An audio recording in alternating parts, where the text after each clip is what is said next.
Right පුතේ අපි මේ සම්මන්ත්‍රණය මේ වීඩියෝ එක පුතේ විශේෂයෙන් අපි 2024 සාමාන්‍ය පෙළ විෂය හදාරන සියලුම දරුවන් වෙනුවෙන් සිංහල විෂයේ මෙවර විචාර ප්‍රශ්න වශයෙන් පුතේ ඔබට අනුමානගත කරලා වසර ගණනාවක ප්‍රශ්න පත්‍ර ඇනලයිස් කරලා තමයි පුතේ අපි මේ අනුමාන ප්‍රශ්න එන්න පුළුවන් කියලා වැඩි සම්භාවිතාවයක් තියෙනවා කියලා පුතේ මේ අනුමාන කොටස් ටික ඔයාලට දීලා තියෙන්නේ. එහෙනම් පුතේ මෙවර අපි බලමු සිංහල විචාර අනුමාන අවශ්‍ය දරුවන්ට මොනවද කියලා.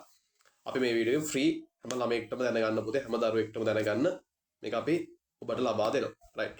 ඊට අමතරව පුතේ මම කියන්න ඕන මේ වෙද්දී පුතේ අපි NM Education Academy හරහා පුතේ වසර ගණනාවක නියත අනුමාන සැපයපු ආයතනයක් විදියට මෙවරත් පුතේ විෂයන් 8ක අනුමාන ප්‍රශ්න පත්‍ර නිකුත් කරන්න සූදානම් වෙලා ඉන්නවා අපි. ඒතර පුතේ අවශ්‍ය දරුවන්ට පුළුවන් 076 088 7850 කියන නම්බර් එකට WhatsApp message එකක් send කරලා පුතේ ගන්න හැකියාවක් තියෙනවා.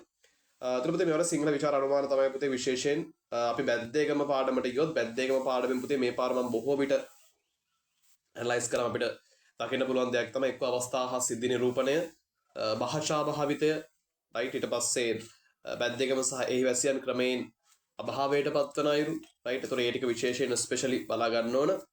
ඊට අමතරව අපි ගත්තොත් ගංගාවේ සංගීතය පාඩම ගත්තොත් ළමයිනේ ගංගාවේ සංගීත පාඩමෙන් විශේෂයෙන් විචාර ප්‍රශ්න හැදෙන්න පුළුවන් භාෂාව සම්බන්ධයෙන් කාව්‍යෝපක්‍රම සම්බන්ධයෙන් ඊට පස්සේ පුතේ අජීවී වස්තුන් සජීවී වස්තුන් ලෙස නිරූපණය කරන ආකාරය සම්බන්ධයෙන් රයිට් ඊටත් අමතරව ගැඹුරු ජීවන දර්ශනයක් ඉදිරිපත් කරන ආකාරය සම්බන්ධයෙන් දැන් අපි ගංගාවේ සංගීතයේ භාෂාව ගත්තොත් කොහොමද භාෂාව තම අලංකාර විදියට ලස්සනට හසුරවලා තියෙන්නේ කාව්‍යෝපක්‍රම මොනවද පාවිච්චි කරලා තියෙන්නේ අජීවී වස්තුන්ගේ කොහොමද සජීවී විදියට පෙන්වන්න කරලා තියෙන්නේ හරි ඔවුන්ගේ තිබ්බ යථාර්ථයේ ගැඹුරු දර්ශනයේ අව්‍යාජත්වයේ කොහොමද ඉදිරියට පෙන්වලා තිබ්බේ ගැඹුරු ජීවන දර්ශන ඉදිරිපත් කරලා තිබ්බේ කොහොමද මේක හොඳට බලාගෙන යන ගංගාවේ සංගීතය කියන පාඩම් කොටසෙන් ඊට අමතරව පුතේ අඟුල්මල් දමනයත් විශේෂයි දැන් අඟුල්මල් දමනයේ පාඩම ගත්තොත් පුතේ විශේෂයෙන් භාෂා භාවිත භාෂා කොහොමද හසුරවලා තියෙන්නේ හරි අවස්ථා සහ සිද්ධි නිරූපණය විශේෂයෙන් හරි චරිත නිරූපණය කරලා තියෙන්නේ කොහොමද හොඳට බලා ගන්න රයිට් ඊට අමතරව පුතේ අපි කෑරගලේ වැජ්ජබේ මේ ලෙසින් සිට පාඩමට ගියොත් එහෙම විශේෂයෙන් පුතේ බලා ගන්න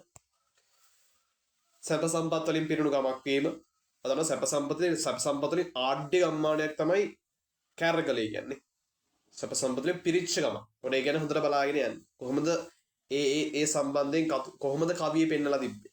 කතෝරයාගේ භාෂා භාවිත කතෝරයා කොහොමද පෙන්눔 කරේ පුතේ සැප සම්පත් වලින් පිරුණු ගමක් කියලා. රයිට්? කතෝරයා භාෂා භාවිත කරලා තිබ්බේ කොහොමද? හරි පරිසර වර්ණනාව පුතේ කොහොමද කරලා තිබ්බේ? ආකර්ෂණීය විදියට සිත් ඇද ගන්නාසුළු විදියට පරිසර වර්ණනාව කොහොමද කරලා තිබ්බේ රයිට් ඔය ටික උදේ විශේෂයෙන් බලා ගන්න. ඊට තවතර පුතේ අපි ගත්තොත් මග විසඳුරු පාඩම් කොටසත් අපිට වැඩි සම්භාවිතාවයක් තියෙනවා මේවර එන්න. එතෙන්දී පුතේ විශේෂයෙන් ස්වභාව සෞන්දර්ය කොහොමද වර්ණනා කරලා තියෙන්නේ?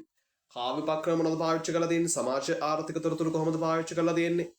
අවස්ථා සහ සිද්ධි කොහොමද නිරූපණය කරලා තියෙන්නේ? හොඳට ඔය ටික බලා ගන්න. ඊට තවතර පුතේ අපි ගත්තොත් කුරහන් ඉසිමුව කලවර බලාන කොටසට ගියොත් පුතේ විශේෂයෙන් සරල බව වගේම ඊටම සංක්ෂිප්තව කෙටි විදියට දක්වලා තිබ්බ කවිය හොඳට බලාගන්න අව්‍යාජව පෙන්වලා තිබ්බ තමන්ගේ ඇත්ත ස්වરૂපය ස්වභාවෝක්තියව පෙන්වලා තිබ්බ අතිශයෝක්ති නැහැ ස්වභාවය ඇත්තම தත්ත්වය පෙන්눔 කරා ගොවියා අභියෝග හමුවේ කොහොමද වගා කටයුතු කරේ ගොවියා අභියෝග හමුවේ නොසැලී ඉදිරියට ගියපු ආකාරය හොඳට ඔය කියන්නේ ඔය කොටස් තුන ගැන හොඳට බලාගෙන යන්න කුරහන් ඉසිමුව කලවර බරලා කියන කොටසෙන් ඊටත් අමතරව පුතේ ගත්තොත් වස්සානය පන්තියත් විශේෂයි කවි පන්තියත් විශේෂයෙන්ම ව්‍යංගාර්ථවත් කාව්‍යමය භාෂාව බලන්න කය පන්තුලේ පුතේ ලැබෙන ජීවන දෘෂ්ටිය ගැන බලා ගන්න ආජීව වස්තුන් සජීවී ආකාරයෙන් නිරූපණය කරලා තියෙන ආකාරය බලා ගන්න විශේෂයෙන් වස්සානයේ කොටසේ පුතේ මේ ටික හොඳට බලා ගන්න රයිට් උතර පුතේ මේ පාඩම් කොටස් ටික විශේෂයෙන් ස්පෙෂලි බලා ගන්න මේවර විචාර අනුමාන වශයෙන් අපි ඇනලයිස් කරලා සම්පූර්ණ සියල්ල බලා ගන්න ඊට අමතරව වැඩි ફોකස් එකක් පුතේ මේ කොටස් වල දෙන්න රයිට් හරි පුතේ නම් ඔය ටික තමයි තියෙන සිංහල විචාර අනුමාන මේවර අවශ්‍ය දරුවන්ට පුළුවන් WhatsApp නම්බරයට මැසේජ් එකක් දාලා අනුමාන ප්‍රශ්න පත්‍ර ලබා ගන්න